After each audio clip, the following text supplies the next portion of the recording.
नमस्कार साथियों, स्वागत है आपका YouTube channel PS education hub में। और आज हम जानकारी करने जा रहे हैं जो टीचिंग प्लान बनाना है उससे संबंधित। और आज ही राज्य शिक्षा केंद्र आयुक्त महोदय द्वारा विशेष निर्देश दिए गए हैं। क्या निर्देश हैं और किस प्रकार की समस्याएं शिक्षकों को इन प्लान बनाने में आ रही है, तो उससे संबंधित समस्त जानकारी इस वीडियो में है। और क्या निर्देश राज्य शिक्षा केंद्र द्वारा दिए गए हैं उनसे संबंधित भी समस्त जानकारी है। वीडियो को अंत तक देखें। चैनल को सब्सक्राइब नहीं किया है तो चैनल को सब्सक्राइब करें, वीडियो को लाइक शेयर ज़रूर करें। साथियों, कल हमने जाना कि किस प्रकार हमें टीचिंग प्लान बनाना है। इसके लिए मैंने जो वीडियो बनाया था उसकी यदि आपने नहीं देखा है तो ऊपर आई बटन पर क्लिक करके उस वीडियो को देख सकते हैं कि किस प्रकार हमें टीचिंग प्लान बनाना है, उसके चरण क्या होंगे, किस प्रकार का रजिस्टर लेना है। ये सारी जानकारियाँ आपको ऊपर आई बटन में मिल जाएंगी। और आज हम जानेंगे कि टीचिंग प्लान बनाने में आने वाली क्या क्या समस्याएं हैं, कठिनाइयां हैं और उनसे संबंधित जो प्रश्न हैं जो विभिन्न शिक्षकों ने मुझसे किए हैं, इसके बारे में भी हम आज देखेंगे।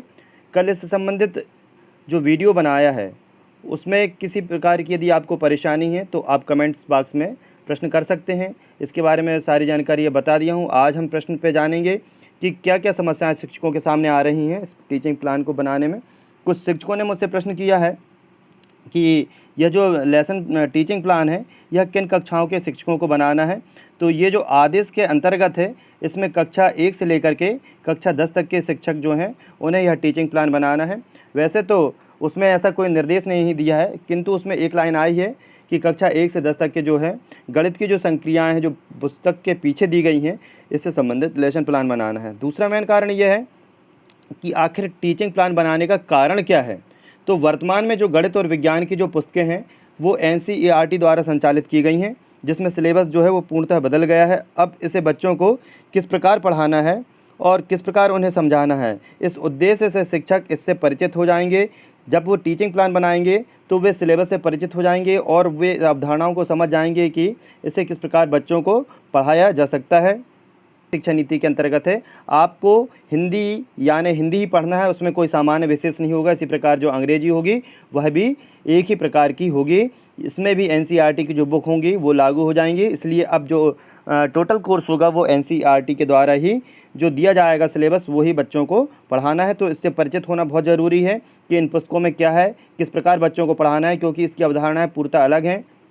यह सारी की सारी जो अवधारणाएँ हैं सिलेबस से वो गतिविधि आधारित है। इसी कारण शिक्षकों के लिए यह टीचिंग प्लान बनाना अनिवार्य किया गया है। फिर अगला प्रश्न था, कुछ शिक्षकों ने यह पूछा था कि हम किस कक्षा का टीचिंग प्लान बनाएं।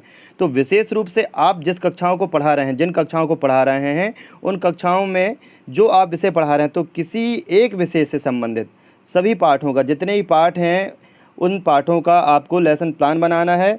वैसे तो आप जैसे कक्षा 1, 2 को पढ़ा रहे हैं या 3, 4, 5 या 6, 7, 8 को पढ़ा रहे हैं तो आपने जैसे हिंदी विषय को पकड़ लिया है तो आपको हिंदी विषय के प्लान बनाना है।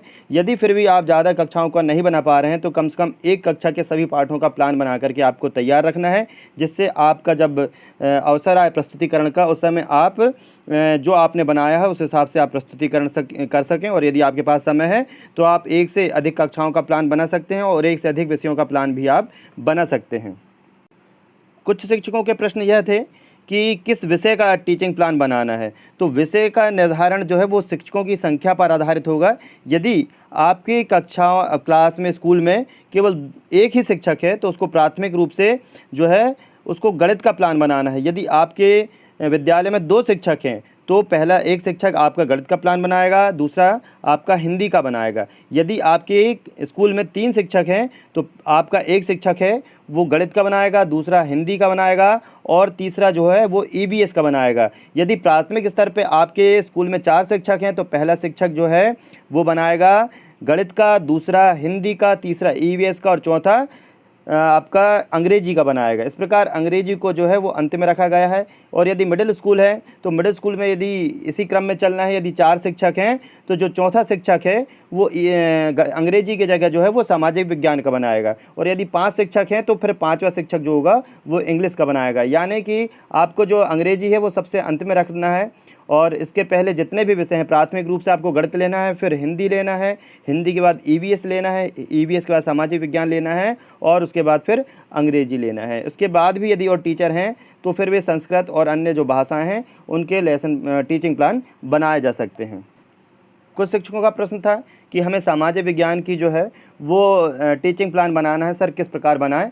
तो आप सबसे अच्छा जो आपके पास विकल्प है वो आपकी टीचर हैंडबुक है। आप अपनी टीचर हैंडबुक को निकालें और आप जिस पार्ट का टीचिंग प्लान बना रहे हैं, जिस विषय का, उसका सब्जेक्ट की जो बुक है उसको ले लें और दोनों को मैचअप करते हुए आप जो अवधारणाएं हैं और जो आपकी मेथड है वो आपको हैंडबुक में मिलेगी कि आपको किन किन बिंदुओं पर आपका टीचिंग प्लान तैयार करना है। उसके बाद आप जो है अपने विषय की बुक ले लें और अपने विषय की बुक में से उन अवधारणाओं को छांटते हुए कि आपके जो लर्निंग आउटकम हैं और इंडिकेटर्स हैं, तो ये क्या क्या होंगे, वो आपको सारी की सारी जो जानकारी हैं वो पाठ में मिलेंगी। आप क्या गतिविधि करवा सकते हो, आप किस TLM का उपयोग कर सकते हो, ये सारी जानकारियाँ आप अपने टीचिंग प्लान में शो कर सकते हैं, लिख सकते हैं बहुत अच्छे तरीके से।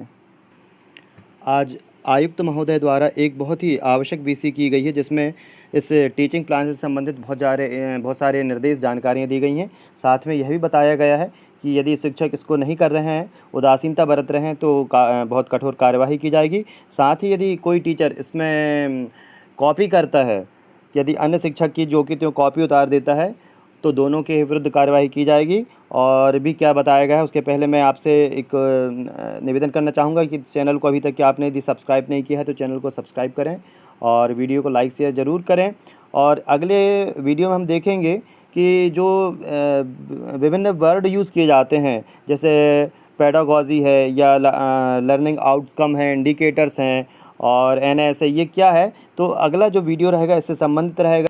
इसमें हम इन शब्दावलियों के बारे में जानेंगे, इनकी परिभाषाएं जानेंगे कि आखिर इनका उपयोग क्या होता है, क्या है और क्या इनका महत्व है, ये हम सब अगले वीडियो में जानेंगे। आज की VC का जो महत्वपूर्ण पॉइंट यही था कि 2 शिक्षकों के समान प्लान नहीं होना चाहिए, एक सी शब्दावली, एक सी राइटिंग नहीं होना चाहिए, इसलिए सभी शिक्षक अपने अपनी स्वबुद्धि से, स्वविवेक से अपने टीचिंग प्लान तैयार करना है। और साथ ही इस अवसर के लिए तैयार रहना है कि जब आपको निर्देशित किया जाएगा 2-3 दिन पहले आपको सूचना मिल जाएगी डायरेक्ट स्तर पर जाकर के, आपको जो है अपने शिक्षण प्लान जो है उसका प्रस्तुतिकरण करना पड़ेगा। प्रत्येक शिक्षक को इसके लिए तैयार रहना अनिवार्य है।